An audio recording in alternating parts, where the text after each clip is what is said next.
معزز ناظرین، آپ سے گزارش ہے کہ احادیث سے استفادہ کرنے کے لیے ہمارے چینل لائف اینڈ حدیث کو سبسکرائب کر لیں اور بیل کا بٹن پریس کر کے آل پہ کلک کر دیں تاکہ نئی آنے والی ویڈیو آپ تک سب سے پہلے پہنچ سکے۔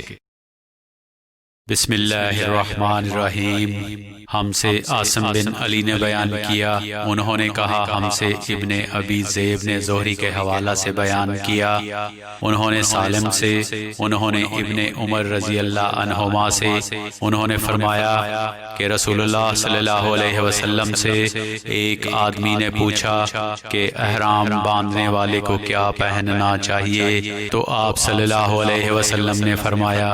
کہ نہ قمیض پہنے، نہ پاجامہ، نہ باران کوٹ، اور نہ ایسا کپڑا جس میں زعفران لگا ہوا ہو، اور نہ ورس لگا ہوا کپڑا۔ پھر اگر کسی شخص کو جوتیاں نہ ملیں جن میں پاؤں کھلا رہتا ہو، وہ موزے کاٹ کر پہن لے تاکہ وہ ٹہنوں سے نیچے ہو جائیں۔ اور ابن ابی ذئب نے اس حدیث کو نافع سے بھی روایت کیا،